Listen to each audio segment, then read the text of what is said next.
So, my dear friends, we'll discuss today on pathal gari, the erection of a stone. And this pathal gari is done by Munda community of Chota Nagpur, right? So, this pathal gari is not the recent one, but it is being followed from ancient time.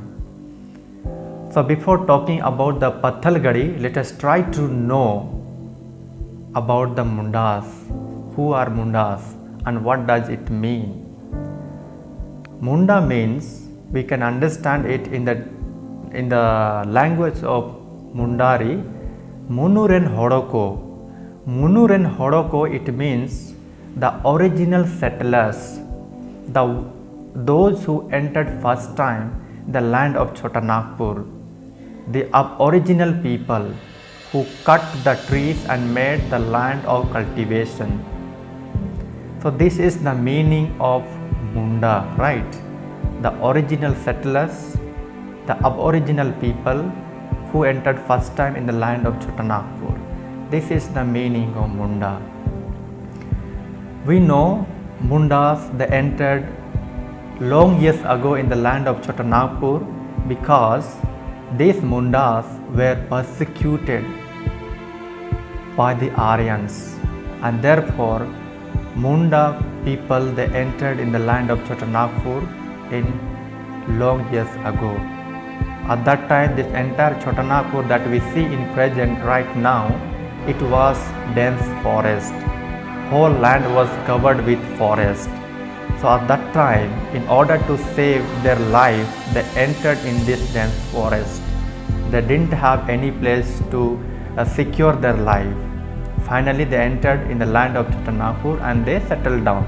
They cut the trees and made the land of cultivation. They made their house on this land and they remained. They dwelt in this Chota Nagpur. So these people, they had a tradition from their ancient time, because when they had not entered in the land of Chota Nagpur, at that time also they had the custom of erecting the stone, right? So when they entered in the land of Chota Nagpur, at that time also they continued it, they followed it, they didn't forget it, they did not leave, they continued erecting the stone. So Munda people, wherever they went in that place, they erected the stone, right? Even when they settled down, when they dwelled first time in that place also, they erected the stone. So there are various types of pathal gari. There are various types of the erection of a stone, and that stone represents various things. So according to Munda tradition, there are various types of stones, and every stone represents some other thing, right? And Munda have very good culture. They have their own religion, they have their own language, they have a very nice custom, and they remain in community. They have very nice culture, they have very good custom, and all these things are being followed, right, by the Munda people. So we'll talk now about the pathal gari. As I said that there are various types of pathal gari, and this pathal gari has got ritual, and with solemnly it is erected. Some of the stones are not erected solemnly because that represents something else. Therefore, some stones are erected with solemnity, and some are not erected with solemnity. So we'll try to know about the pathal gari, the various types of pathal gari. So whenever you will see the erected stone, that tells that in this particular place or in this particular village, the mundas are there who are dwelling. So whenever the erection of a stone is seen in any place, that represents that the place of mundas. So besides the erection of a stone, there are other signs that also tells that the dwelling place of mundas, like sarna, the worshipping place, akhada, the entertainment and the meeting place of mundas, and sasan is the burial place, or we can say it cemetery. So all these represents the place of mundas, their land, their dwelling place, and so on. So let us will try to know now the pathal garis, the various types of pathal garis. Akhada diri. What is akhada diri? As I told you, akhada means the place of entertainment or the place of meeting. So in Munda tradition, you will find wherever there are mundas are there, in that place, in every village, you will find the akhada, where they have chosen the place of entertainment and the place of meeting. So around the akhada you will find erected stone or kept flat stone. So in Munda tradition they have akhada in every village, and around the akhada, in the name of akhada, the stone is erected or the stones are kept. So this is known as akhada diri. Now sasandiri, there are various types of sasandiri, right? There are various types of sasandiri. Sasandiri, when person dies in the family, that person is buried, and after few years the bones of that dead person is taken out from the tomb, and that bone is transplanted, that bone is buried in one new other place. So when that bone is buried, after taking out from the original tomb where the person was buried, from that place that bones are taken out, and that bones are buried in new place, and in new place that stone is erected. That stone is known as sasandiri, right? Then jeet sasan. Jeet sasan is this: the person when he is born in the family, at that time his umbilical cord is cut, and when his umbilical cord is cut at that time, that intestine is buried in front of the house or back side of the house, right? So that intestine is buried, and that represents that the intestine of this particular person is buried in this place, and in his name this stone is erected. So this Munda tribes have very beautiful custom they have, not like the other people, other caste of people, right? Just when the person is born, they cut the umbilical cord and that is thrown out into dustbin, not like that.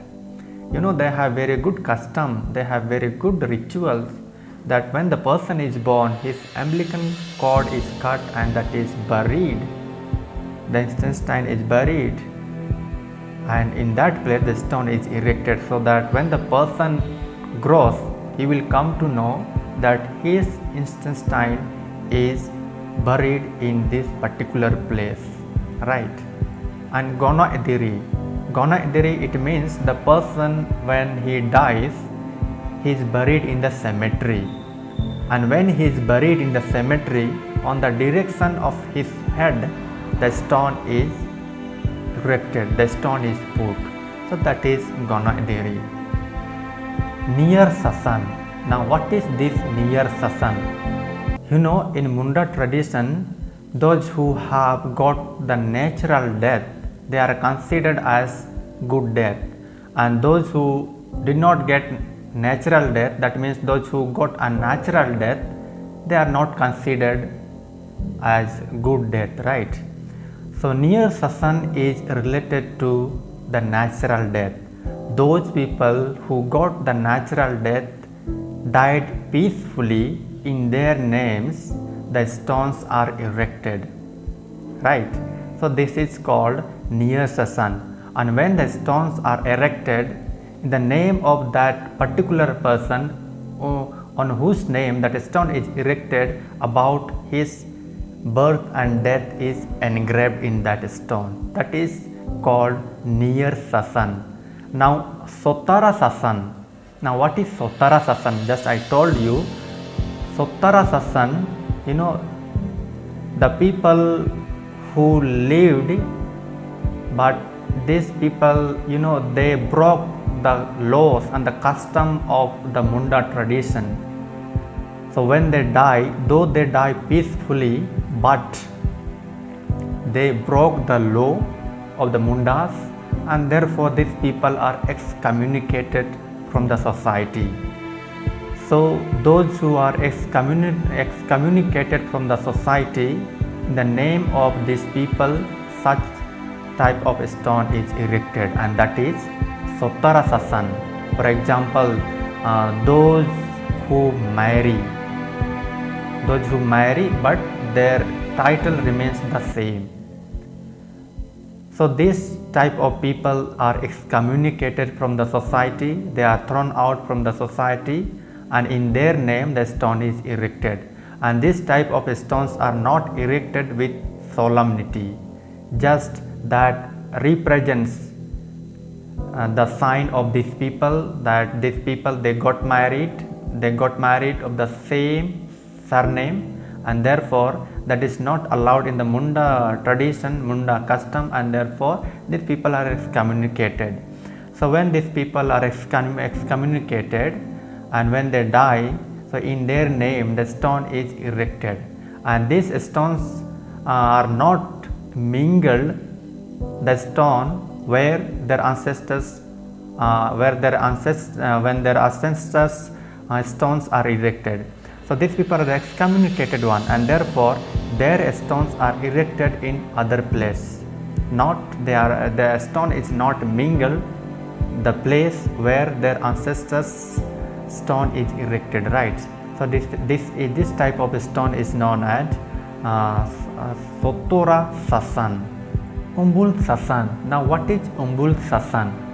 In Munda tradition they have very good custom. They believe in the life after death.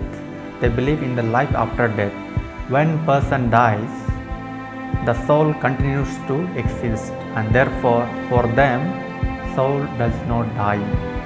The person is dead, but soul continues to exist for them, and therefore they have very good custom. When the person dies, he is buried in the tomb, and from the tomb the soul of that particular dead person is taken to home with solemnity, and they have believed that after taking the soul from the tomb, that soul exists, that remains inside the house, that is known as Ading Oda. That means the sacred room of the house, right?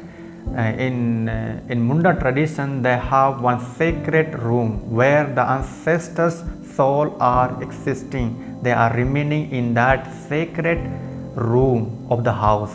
So in the same way they take the soul of the dead person, and that is made enter into the holy room of that particular house, where that soul will mingle with the ancestors soul, right? So they have this belief, and in that holy room they erect the stone of that particular person whose soul is brought to home, right? So this is known as Umbul Sasan.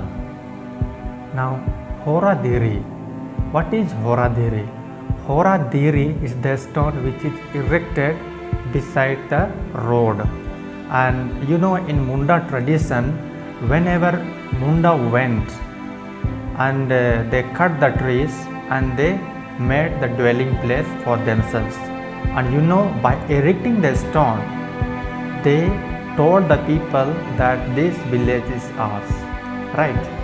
And therefore Munda have a custom to erect the stone whenever they go to make new village, right? So this stone is known as Horadiri. It represents the village. It represents that they are the maker of that particular village, right? So that is known as Horadiri. And also this stone represents the maker of that particular village, right? So this is known as horadiri, the stone which is erected on the road, and that represents that the village is made by the villagers of this particular village. So that is horadiri. Now chimidiri. Now what is this chimidiri? Chimidiri is a stone of boundary. That represents the boundary of that particular village. That is known as chimidiri, the stone of boundary. Rachadiri. Rachadiri is the stone which is erected on house yard, right? This stone represents the number of family, right? The number of the members of the family, that is called Rachadiri. And suppose in one family there are 5 children. So in all children's name the stone is erected, right? And that stones are erected in house yard, just in front of the house door, right? So there the stones are erected. So this stone Rachadiri, it represents the number of the members of a family. So this is called Rachadiri, the stone which is erected on the house yard, that represents the number of the members of the family, right? Now Chapaladiri. What is Chapaladiri? This stone is kept on the base of the erected stone, right? So you might have seen a stone that is flat, and that stone is kept on the base of the erected stone.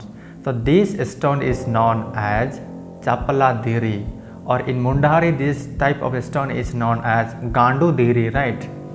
So the stone which is kept on the base of the erected stone, that is known as Chapaladiri. Now Jubilee Diri.